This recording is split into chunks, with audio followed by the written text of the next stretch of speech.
You're listening to No Plot, Only Lore, a podcast about games and the tables we play them at.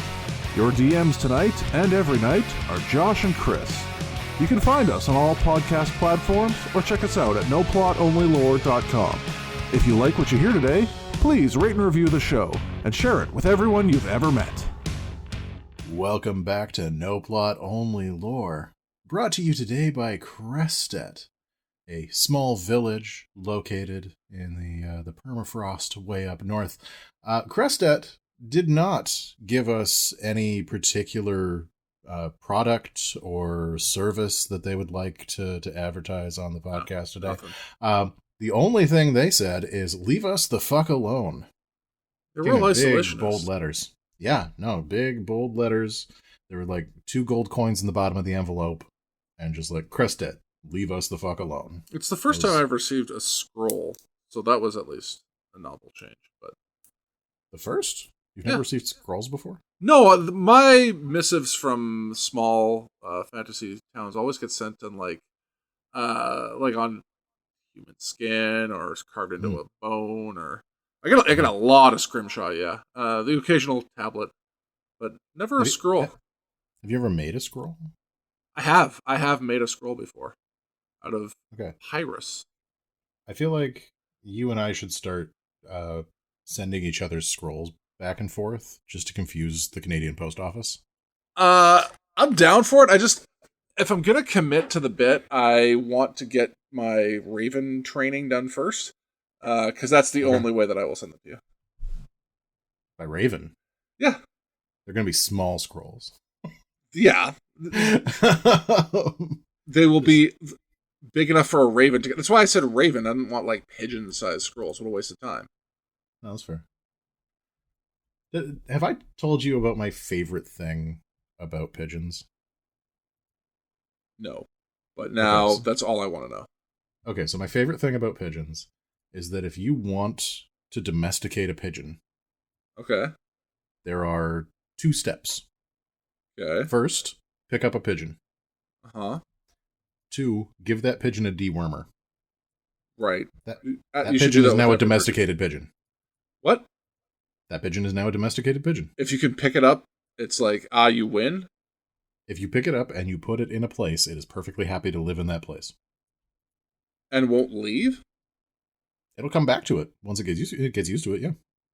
Then why do we have wild pigeons? Why has everyone not just gone with like a shovel and We do not. We don't have wild pigeons. So pigeons are an invasive species that we brought over for specifically messenger birds. And when we started working with telegraphs and then later telephones, we didn't have a use for them anymore. Just let them out. So that's why they're so dumb. It's why they're so dumb. It's why they're still basically domesticated. All pigeons in North America are domesticated pigeons that are just wandering around homeless. That doesn't sound true, but I really don't have any evidence to the contrary. So, have you ever picked up a pigeon before? No, because they're out in the wild. Actually, okay, they're not. They're on the street, which is the wild. Yeah, you just pick them up. Outside bird. They fly away. Sometimes. Most of the time. I did recall there is one pigeon I have picked up, and that's because someone had it in a cage as a pet. Then, so, slightly morbid story. It was a tenant of mine who was in his 80s and lived alone, and had lived alone for a long time because he was, I guess, such a dick that after his wife died, all of his kids went no contact. Then, so he was one of my tenants, and he was okay or whatever. I never really had a problem with him.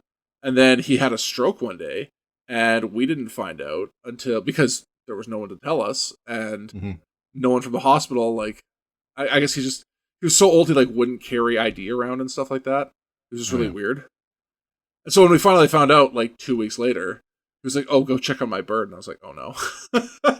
So, needless to say, a pigeon locked in a cage for 2 weeks without food or water does not do well. No. And then I threw it in the dumpster, and then lied to him that I buried it under a tree. Okay, yeah, no, that's fair. I do feel like I need to note that you're not allowed to pick up pigeons. Oh, there's rules? Yeah, well, no, there's like the Migratory Bird Act, or the Migratory Bird Agreement between like Canada, the US, and Mexico says you're not allowed to handle migratory birds. And pigeons don't migrate a lot, but they do migrate a little bit. Just enough to keep them from getting picked up? Just enough to keep them from getting picked up. And like, you're not allowed to fuck with their nests. You're not allowed to take their eggs or whatever. If you already have a domestic pigeon, then that's fine. You can like breed pigeons and keep pigeons if you want to, but it has to be like a previously domesticated pigeon that you got from somebody else. You can't just like go snatch a pigeon. I have a feeling that people don't know that they could just do it and no one's really going to do anything about it. No, I don't. I mean, if our enormous fan base suddenly just starts snatching pigeons off the street, then we can claim responsibility for a rash of breaking the Migratory Birds Act. You heard us, folks. Start snatching pigeons. Snatch pigeons. Have you ever seen a pigeon nest? Yeah. Did you see like the pictures of pigeon nests that are online? What do you mean? Oh, like sometimes people will post a picture of a pigeon nest where they're just not even fucking trying. Oh, yeah, like yeah. 3 sticks in a triangle and like an egg in the middle. Yeah. You're like, come on, guys. Terrible animals.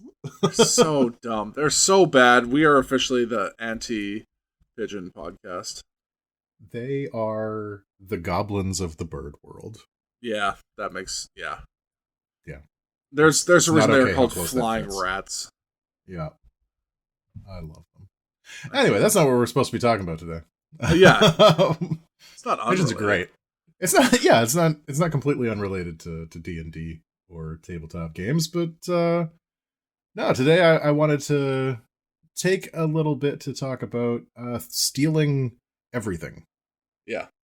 So we do. This is going to be like a multi-part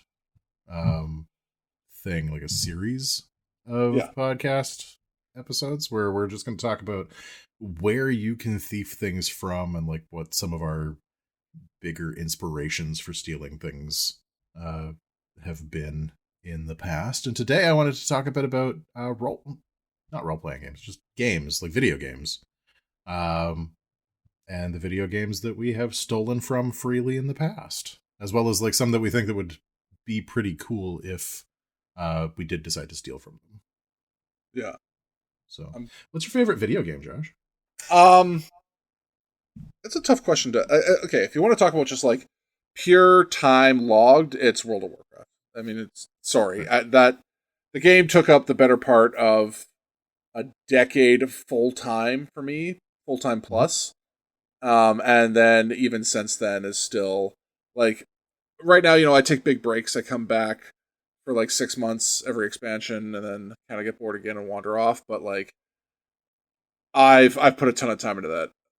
That doesn't I wouldn't necessarily call that my favorite video game though. That's like my favorite like gaming experience, I guess I would call it. My favorite video game is okay. Do you want me to go first? Because I can go first. No, I think I have an answer. My favorite actual video game is 7 Days to Die. Okay. I haven't played 7 Days to Die. Have you played survival crafting games? One. I don't even remember which one it was, but I remember that I was naked on a beach. Rust. And then, okay.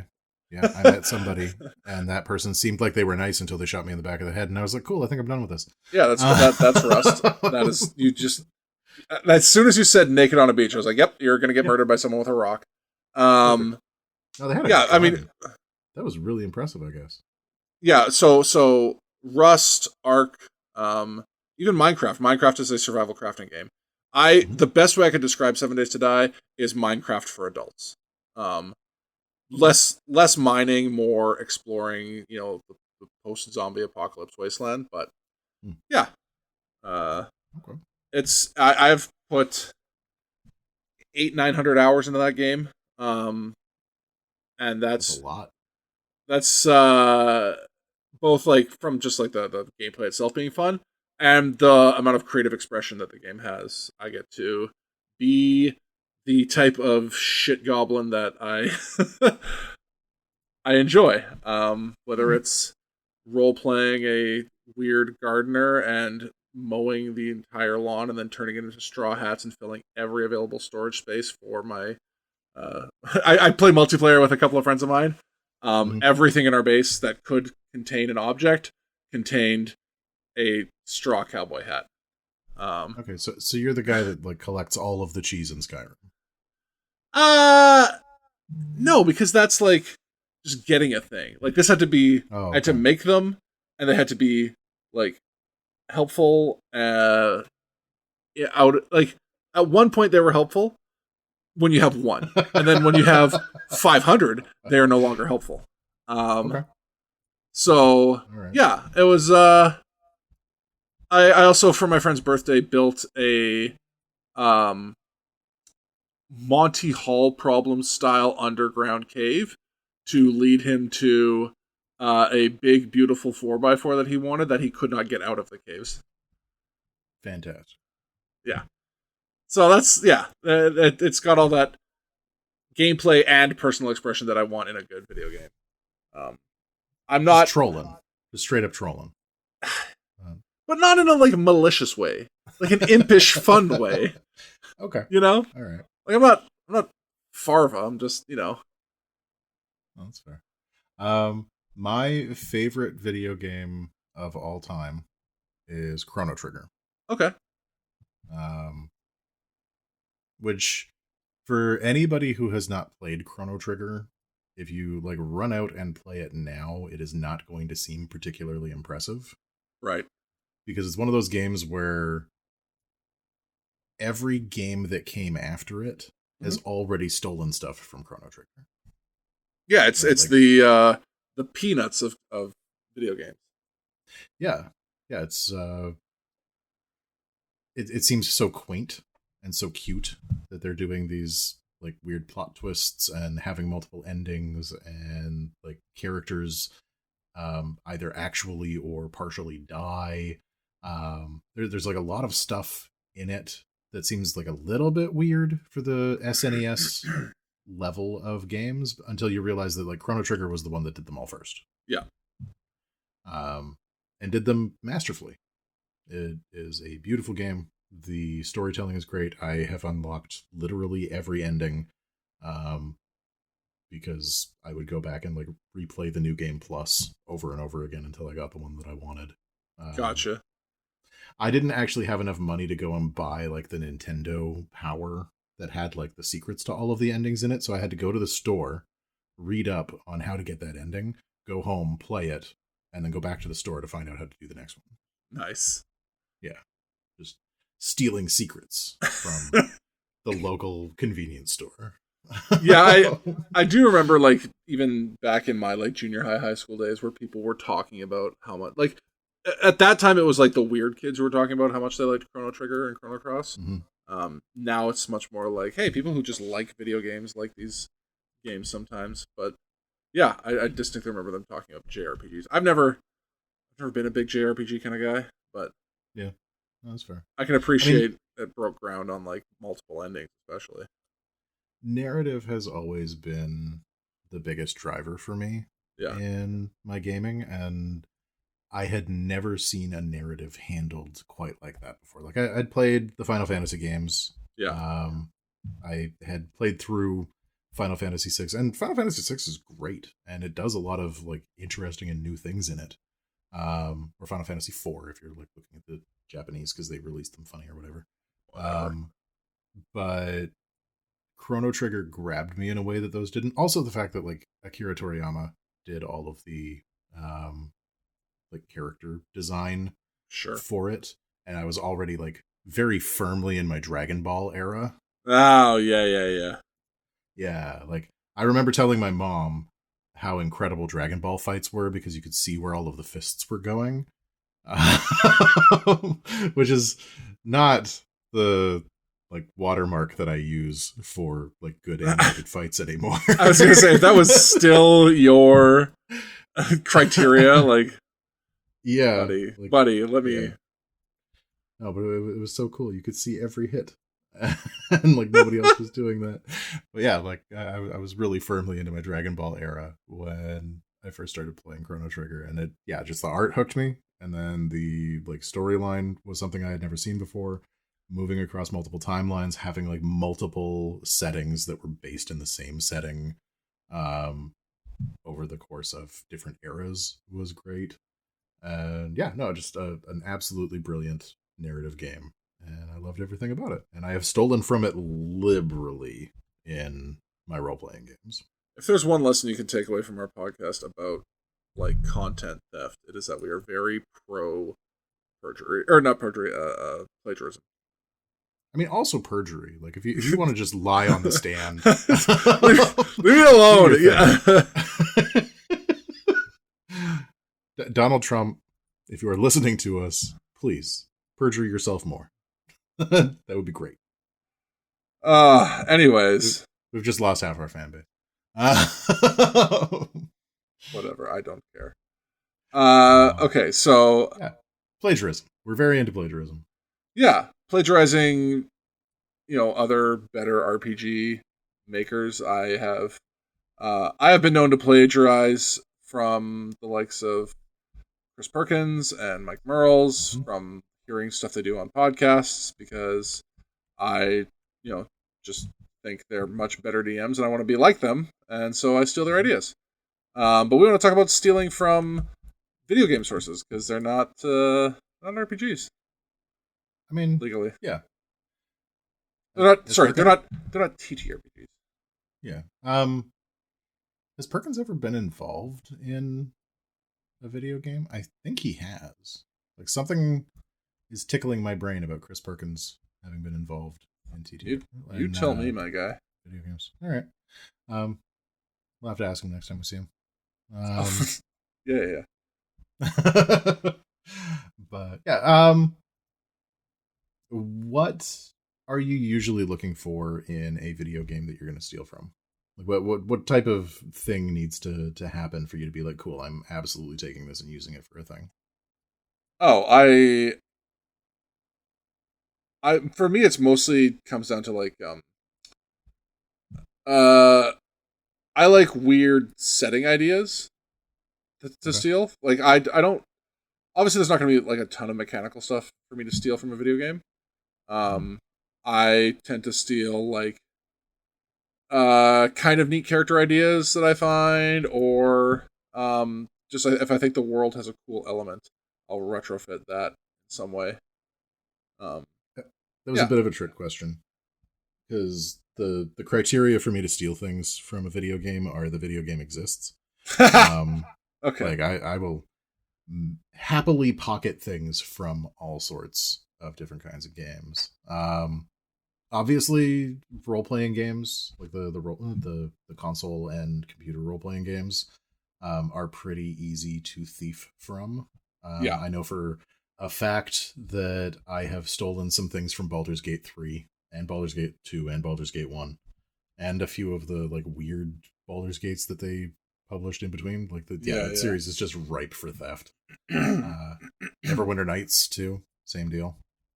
Right, and that's the thing, is like I have not played as many of those types of games because I just didn't like that experience as much in a video game. Well, and for the purposes of like discussion, I think they're kind of obvious, right? Yeah. Like if you're going to steal a thing from a video game, stealing a thing from a role-playing game video game, it's low-hanging fruit. Yeah, if you need RPG ideas, steal them from RPGs. Yeah, right? Like, I'm going to quickly pop over to the Fallout wiki so that I can see how they put together encounters in Fallout, because it's very encounter-driven. And, like, the social encounters, and it's, like, the entire system is built off of GURPS. So, like, it's really easy to try and pick and choose what types of skills you want to use for various different bits and bobs if you want to have like a mutant fight or whatever. Yeah, that makes sense to me. right? Um, there are some that I think are obvious that are not role playing games, though. Okay.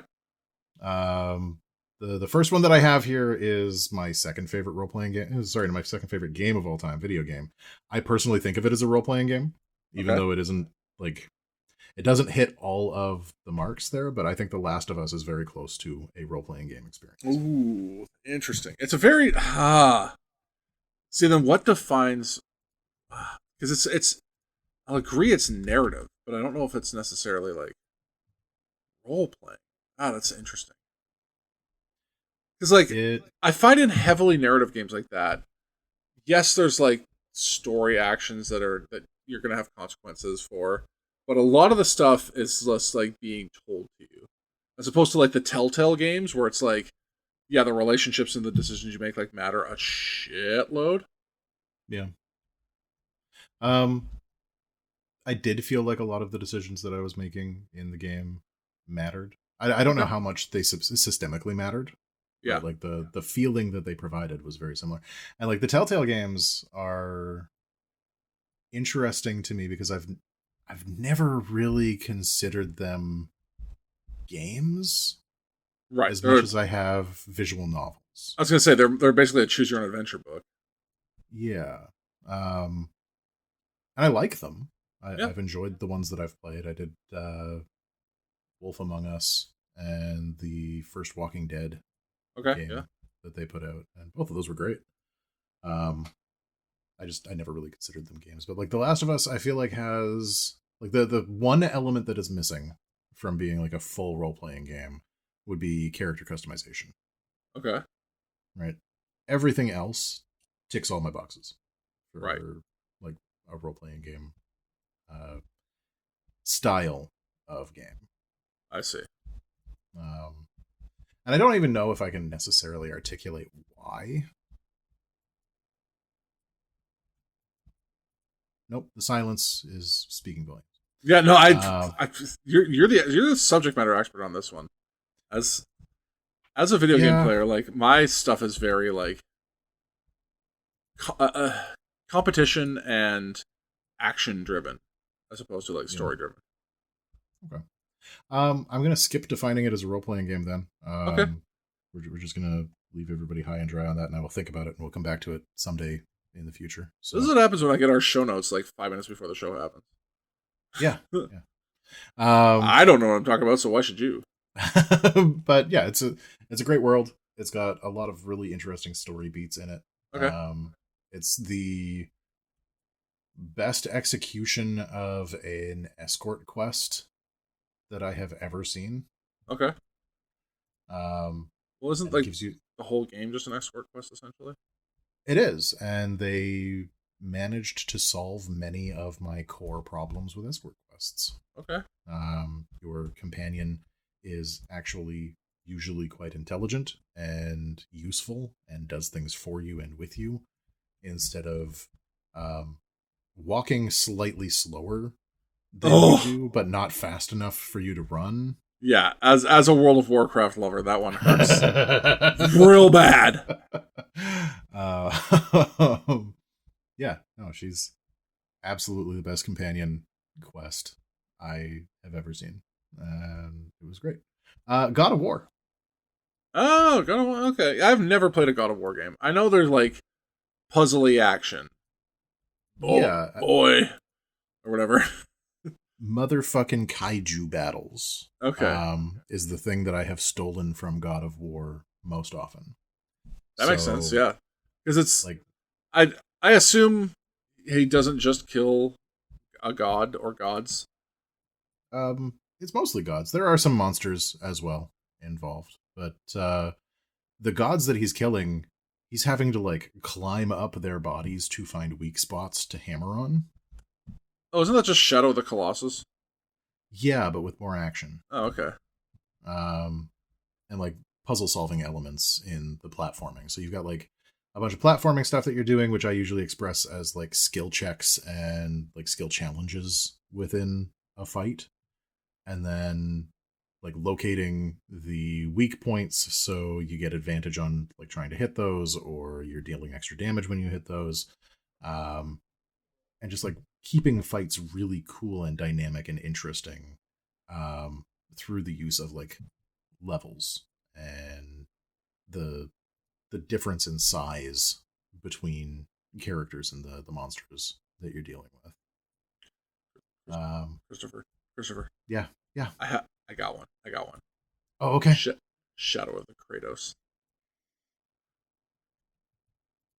It's been a good run, everybody. Thank you so much for joining us for the last half a year of podcasts, but we got to hang it up now. God damn it, Josh.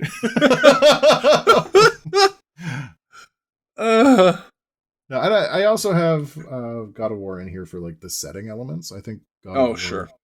suggests a very interesting setting in classic Greece. Even before you start branching out into the other pantheons that Kratos eventually slaughters. Spoiler alert for God of War, I guess. But like classic Greece is a setting that I don't see utilized often enough.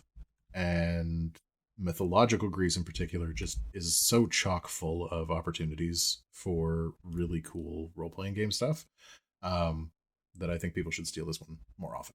Yeah, definitely. I love, I mean, you say more often, I have seen a lot of like, we're fighting another Medusa or another,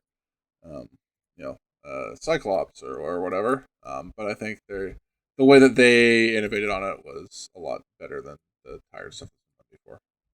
Yeah, just putting a Hydra mini in the middle of your table and calling that your encounter, like has a flavor. Yeah. It's not necessarily the flavor you're looking for, right? Like having a monster that you have to climb to properly defeat and like figure out a way around the regrowing heads that isn't like whatever we've done before, lighting it on fire or like killing it in the body or whatever. Drowning it in acid. What are the other ways you can kill a Hydra? Crush it. Oh yeah. They did that one in the cartoon. In the Hercules. Yeah. That's the only way I know. But like coming up with interesting ways to use Hydras. Yeah. That involve levels, that involve taking your fight to a different scale. I think is a really important lesson that we can steal from God of War. And then just build a whole fucking setting around it. I might actually do that. That sounds like my next campaign. Well, and you know what? Like, I don't do a lot of, like you said, the kaiju battles. Just because I'm like bad at them. But I think, if I took the time to do a little more video game homework, then yeah, maybe I'd feel more comfortable initiating in that way. Because I mean, other than Shadow of the Colossus, like there really is like no other place I can think of where I would have experienced stuff like that would give me a taste of it. So I need to just broaden my horizons, I guess. I think that I can't remember the name of the game now. I don't know if anybody can tell, but I'm not like an avid video gamer. Devil May Cry? Is that it? The one with Dante? That is a video game that has a Dante. Gun to my head, I couldn't tell you anything about that game. Okay. I believe it has a couple of like similar kaiju battles, except you're also like shooting yourself into the air with the power of your automatic pistols. That sounds legal. And like doing weird like spin jumps and shit. I only played one Devil May Cry game, and it was a lot of gun fu. Yeah, I know it's like highly combo-rific, and that's about all I know. Yeah. I've also heard that Bayonetta may have like similar kaiju style fights. The only thing I know about Bayonetta is like frankly related to Smash Brothers, which I know is not her normal realm. I have like philosophical concerns about Gunshu. Like that there is something just fundamentally wrong about shoes that are also guns in that way. You'll be happy to know that apparently it's also her hair. So I don't understand and I don't want to. Her whole outfit is apparently her hair. All right. We didn't start this wanting to like throw down on Bayonetta, But She had it coming. somebody's gotta sell me on this series somehow. That doesn't just involve like jiggle physics. Apparently, it's not possible to sell you on the series without jiggle physics. That's why the series exists. It's essentially a 20-hour-long tech demo. If you told me that it was just like God of War with gun feet, Yeah, then like maybe I could figure out where the appeal is, but that just doesn't really hit me at all. it's Jiggle Physics Sim 101. You want to know some video games that I've had a really hard time stealing from appropriately? Hello Kitty Island Adventure. No, I could absolutely build an entire campaign around Hello Kitty Island Adventure with zero difficulty. Wow. It would be incredible. And now that you've mentioned it, fuck God of War, we're going to Adventure Island. Done. Sir Meowington is on his way. This one might be kind of controversial, but Legend of Zelda. That makes sense to me. Until recently, like that game, it's not like on rails, but it's not really open for interpretation, you know? I think the biggest issue that I've had stealing from Legend of Zelda is how keyed in the iconography is. Right. Like, you can make a Triforce and make it make sense, like they did that with the Thanos glove, right? Like the Infinity Gauntlet is just a Triforce. Oh, right, yeah. But like the Triforce itself is very keyed into and coded to Legend of Zelda now. Like you can't see three triangles in that pattern without immediately connecting it to Legend of Zelda. Yeah, no, 3 stack triangles is a Triforce. That's just the end of the discussion. Yeah. The three main characters of Zelda, Link and Ganon, and their whole like cyclical thing that they're doing is really hard to transport into a group game. The love triangle? Yeah, the love triangle, and also just like if you have 3 chosen ones, right. Trying to make anybody else in your party cool becomes harder. Right. The whole spotlighting issue is just even worse. The only game I've ever seen that was able to make that work well at all was Buffy the Vampire Slayer, and I feel like a Legend of Zelda Buffy the Vampire Slayer port would not go as well as I'm thinking it would in my head. No, that's something you publish on like AO3 and never speak of again. Fuck, I would make so much money. What up, my Patreon? I'm going to put out some Legend of Zelda Buffy the Vampire Slayer crossfic. Let's go. Cross/smut. Yeah. I mean, they fixed that a little bit in the most recent games, having like a crew of champions, right, that you're rolling with. And like the way that they've chosen to do that is just like they give you their blessing or whatever, and then their ghost forms follow you around. But you could absolutely just make that like these are the chosen champions for these regions. Yeah. But like the narrative thrust of it is so samey. Right. You've got a princess who needs saving. You've got a big bad guy that is probably kind of piggy. You've got the Master Sword that you've got to find or restore, or find and restore. That only looks like the Master Sword, so you can't even really like steal that and use it for a thing. Yep. I mean, you could, I guess, come up with a sword that does like blasts, like energy blasts. But again, yeah. As soon as I see like a mythical sword that does energy blasts, I'm like, cool, I stole that from Legend of Zelda. Well, and that's the funny thing too, is like you keep talking about like these things that like one of the unique problems with stealing from video games is that it is such a visual medium, right? Mm-hmm. And like you're like, yeah, here's these cool ideas. Oh, right, that only worked because I saw it on the screen, right? Right. Like no one can describe that to me in a way that would be as compelling. Yeah. Resident Evil is another one that I have some problems with. I think the older ones might not be as bad of a problem, but I can see why. because it is like, again, and then this is one that I mentioned when we were talking before, but perspective is such a tough thing to translate out of some of these games. Yeah. I mean, you're talking about games that are designed inherently from a certain point of view and from a certain narrative perspective. And, with only a certain number of members in the party or whatever. Yeah. Well, and I feel like the best thing to steal from Resident Evil is the monsters. Yeah, for sure. And I hate Resident Evil's monsters. Oh, no. Like, zombies are like all the other weird stuff. All the other weird stuff. Yeah, like, yeah.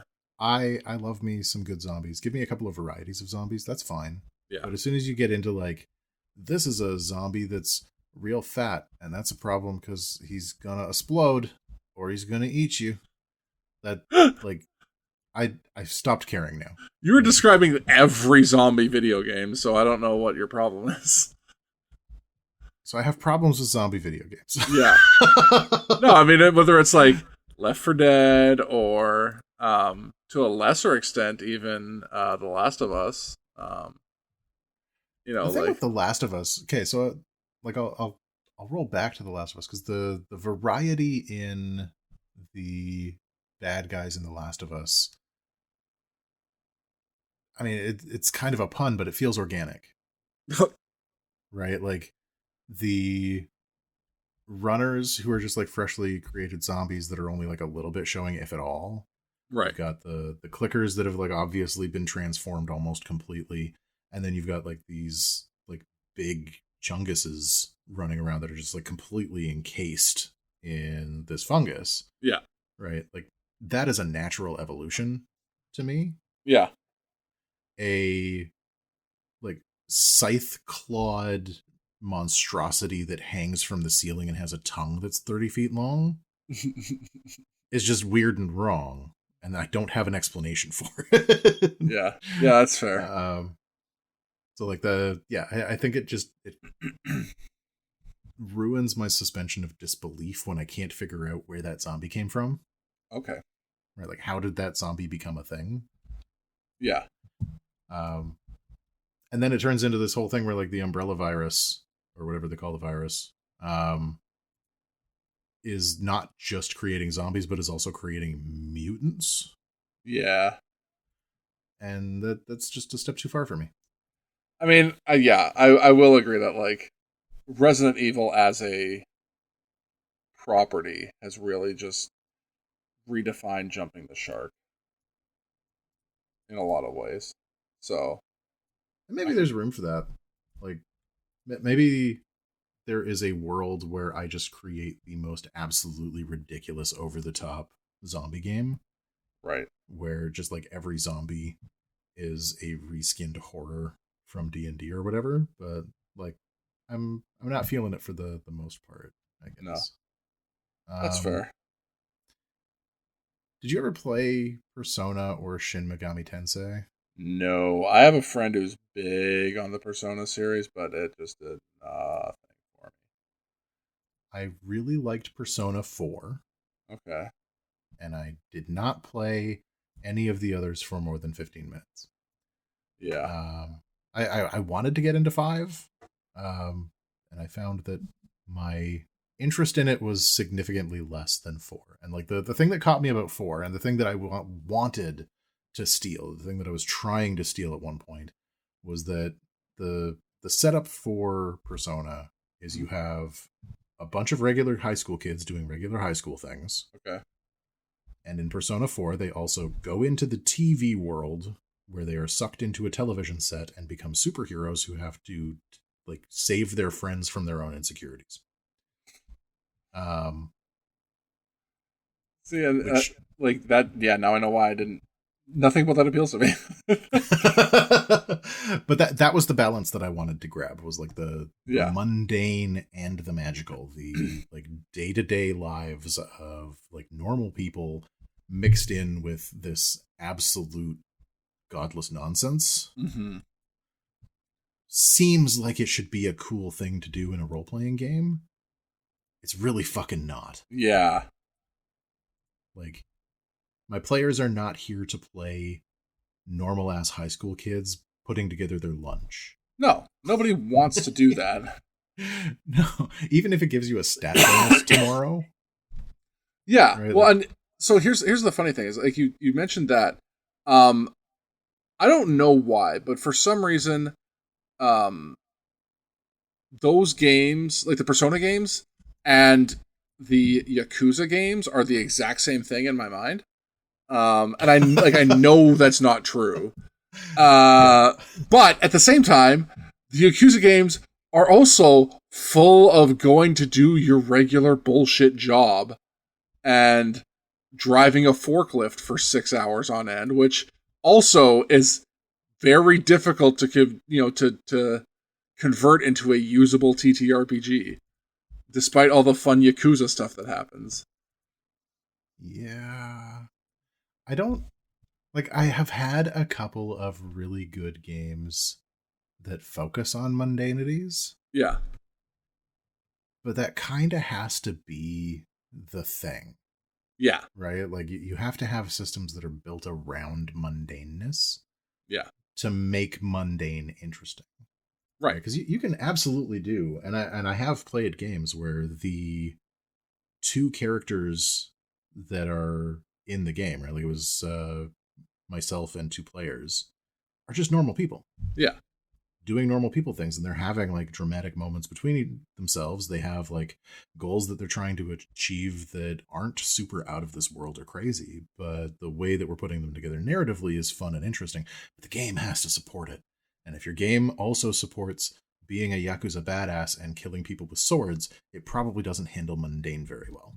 Well, and that's just it. Like you said, you can have something that's based around the mundane. But the second that something that's not natively mundane comes along, you've lost them. Yeah, because now everything has to be about that weirdness. Yeah, right. That's changed the focus of the entire like story.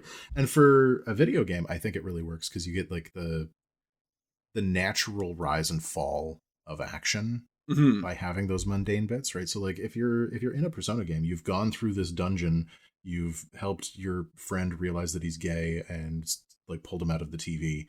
And then you go home and you make your lunch, right? Going home and making your lunch is the downtime. It's the part where you're like on the lowering side of that action scale.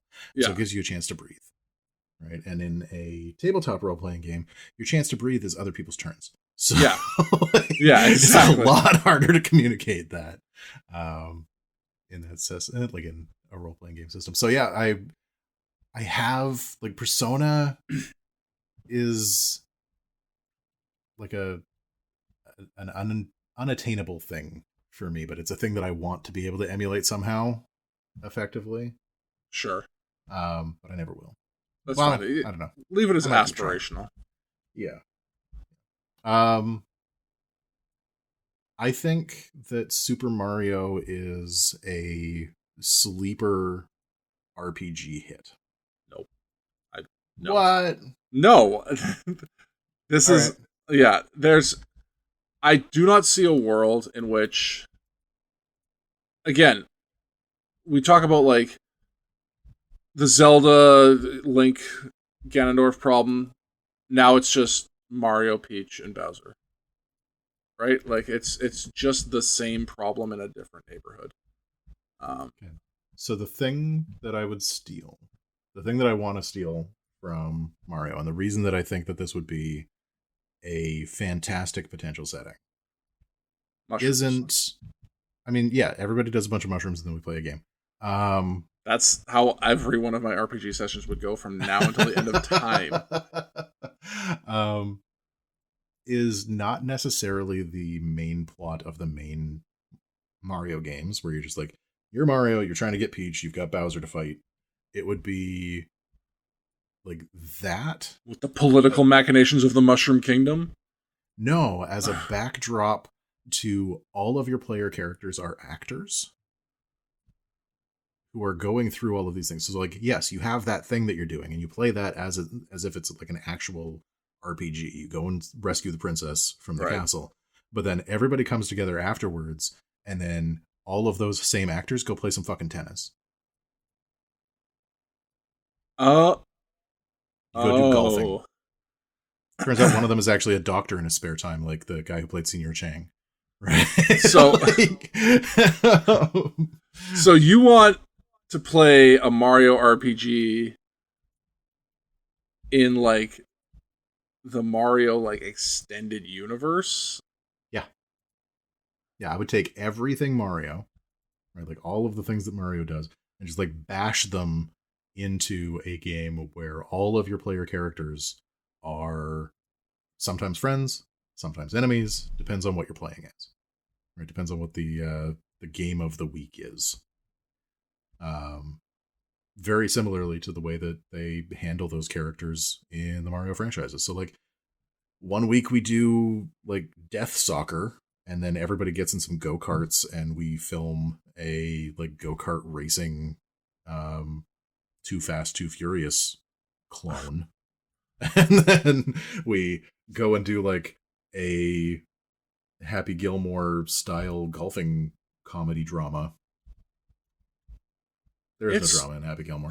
It is really tough for me to parse right now whether or not I like this idea. That's what I'm aiming for all the time in this podcast. I'm looking to find things that are just like baffling. I've sold you on something that is just objectively terrible. All right. Well, yeah, congratulations, I guess. I don't think this is objectively terrible. I think that it presents an interesting way to do like small encapsulated stories with the same cast of characters in the same way that the Mario games do. Okay. I guess, but I just don't know if that's like a thing that needs to happen in the TTRPG space. You know what? I'm going to... Okay, so I actually posted to my gaming group a set of Mario Party dice. Okay. And the first reaction was, yes, you can get those, but we have to play a Mario RPG.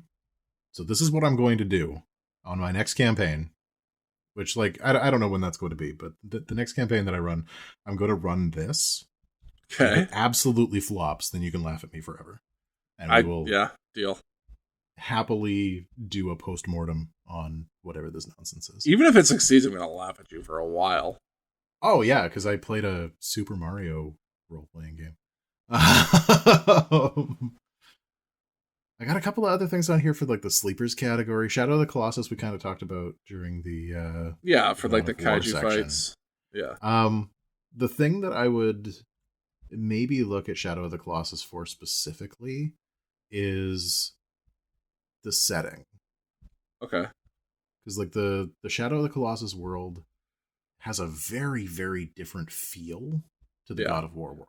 Yeah. Right? Like you are dealing with these lumbering colossi that are not interacting with anything in the world, really. Right. The world itself is barren and empty and like lonely. For lack of a better term, it is a like post-apocalyptic setting. Like a really apocalyptic setting. Like it is just you. Yep. That's you and I. Do you have a horse in that one? I think you have a horse. Yes, you have a horse. So it is two living creatures and a bunch of lumbering stone monstrosities. Right. And you're trying to save the last other human that exists. Okay. I believe is the plot of that. Like if you kill all the colossi, then your girlfriend comes back. Sure. I'll take your word for it. Okay. It's been like 30 years since I played that game. I've literally never played it. I was not a PlayStation guy, so. I had friends that were PlayStation people. Oh, yeah. So I got to like experience those a little bit, but like I came into Shadow of the Colossus 3 colossi in and had no idea what the fuck I was doing. Bad start. Like, no idea of the plot. It's just like, hey, you see that giant thing? Go stab it. Like, yes, doctor. Yeah, fucking worked. Mist. Mist. This is an option you floated that I did not understand.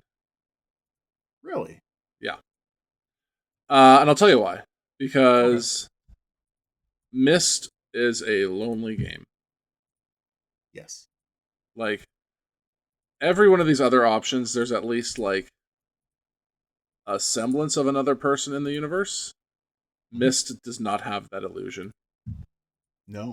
There's nobody. It's you on this deserted island or whatever, figuring out dumb puzzles for some scientist or whatever. I don't actually know the story. I just remember like lots of lonely puzzles and adventures. I mean, you've basically got it. Yeah. So the thing that I like about Myst is that the entire game has no fight. Ah. It is a game without anything to fight. There are no creatures that are standing in your way. There are no people that are trying to stop you from doing a thing. It is just you and your crew, I guess, your party, solving puzzles, dealing with puzzles, opening the mystery box. Right, I guess it's contained. Yeah, like when you say like your crew, I'm just like, yeah, what crew? Because like, there's nobody. I don't mean in Myst. I mean like if we were stealing this for a role playing game. Yeah. I would have the party be there. Like there would be a party. Yeah, that's pretty necessary. Yeah, I mean not necessary. You could do a 1-on-1 RPG with it. Don't do that. I think that would be very sad, though. You could just give the person puzzles. People don't do that. Don't come. No, This is a directive. Oh, okay. I've seen it happen. I know they do it. Please don't. Please don't. It offends Josh's sensibilities. Don't come into my store with you and your one weirdo friend and sit there telling one-on-one intimate adventures to each other about your superhero fantasies. They're always intimate too, which is like the weird thing for me. Like even people that are not in an intimate relationship, for some reason, those like one-on-one role-playing games always turn into them flirting with each other. Yeah, even those in the two most dudes. awkward of ways. I mean, that's fine. Two dudes can flirt. But, no, like a married dude and then like his best friend who just doesn't have a girlfriend. I mean, your experiences aside, it's a little awkward. But like you could do it as a one-on-one. I wouldn't. I think I would probably like involve a party and do like very limited other characters, right? And just a lot of puzzles. There was a fantastic book that I read recently, called Piranetti. The whole thing takes place in an alternate dimension. Yeah. And the alternate dimension is just a maze of corridors with statues in them. Okay. And there's like 2 other characters in the whole book and one guy who's lost his memory. Gotcha. And that's the type of story that you could tell there, where it's just like you all wake up on an island, you do not know who you are. And there's like some weird clockwork thing surrounding a book. What do you do?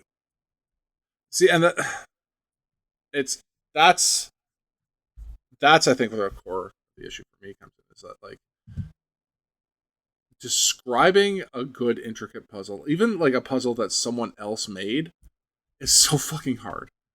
And even if you do get it right, the odds are that your party will just fuck up just so many times trying to figure out and just going down rabbit trails forever and just doggedly sticking to some false narrative that they constructed in their own heads.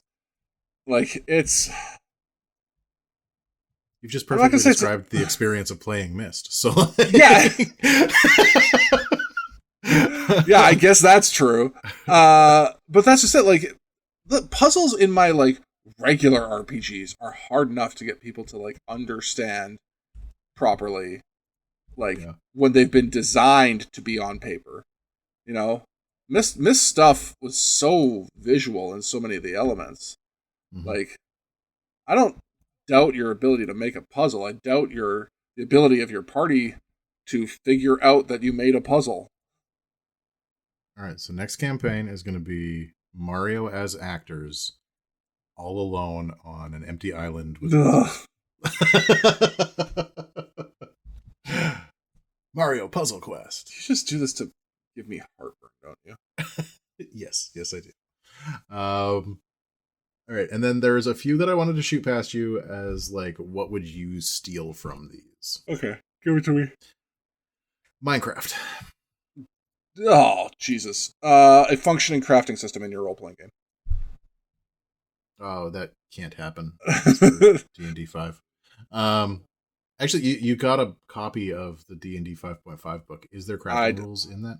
Well, it would be in the DMG, wouldn't it? I have not seen them yet, so I don't think there are. And apparently the DMG's not out till the new year, so good luck me, I guess. Which is like, why are you calling this the 2024 edition if 2 out of 3 books don't come out till 2025?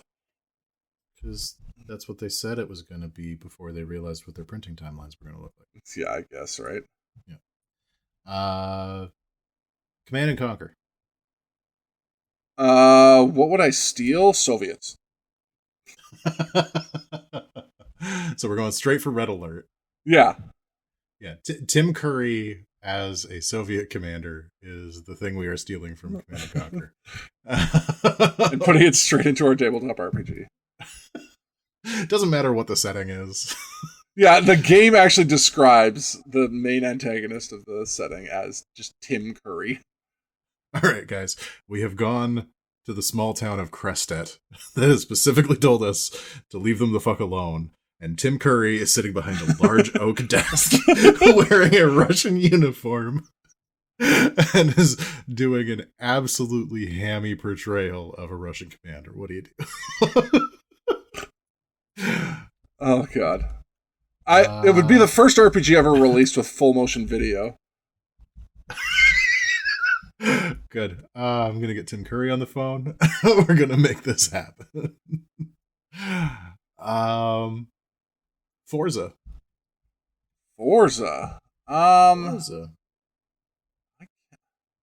Genuinely, I can't think of a single thing that Forza has to offer a tabletop RPG. Like, okay, I guess I could put a Buick Skylark in my RPG, but like, I don't see how that's enriching. My brain immediately goes to like a Speed Racer place, which I know is wrong. Why didn't you say Speed Racer? Well, because like Forza is the game, and it has a very different feel from Speed Racer, which is why I'm sure that my idea is wrong. So like I wasn't sure if there was anything in there that you would steal. What about NHL 24? Having a salary cap. Actually, hold on. Yeah, no, you have you stealing some of the setting ideas from the Acquisitions Inc. book. You can be running an adventuring company and have to worry about salary caps. So there. Actually, now that I'm thinking about it, and I don't know if I like or hate this idea, so I am on the Mario fence with NHL right now. Would a hockey role-playing game be any good? I think if you were playing as an aspiring AAA player trying to make it to the dance, it might be. Yeah, like I'm thinking less NHL and more like Mighty Ducks. Maybe. Oh, that would be kind of fun. You just play as the Ducks. And then all of your combat would be hockey games. Sorry, I need to double check. By the Mighty Ducks, did you mean the animated Disney show with like violent alien cartoon animated ducks? I did not, but that is also a viable option. I was thinking the beloved 1990s movie featuring Emilio Estevez. Yeah, no, I want to play the comic world that was based on that movie that turned them into superheroes that use hockey-based powers. Okay, so I'm going to pitch this. We play as the little kid Mighty Ducks under Emilio Estevez, and one of the like team powers when we hit like a certain threshold is we transform into those ducks. Can I say that we go Quackers?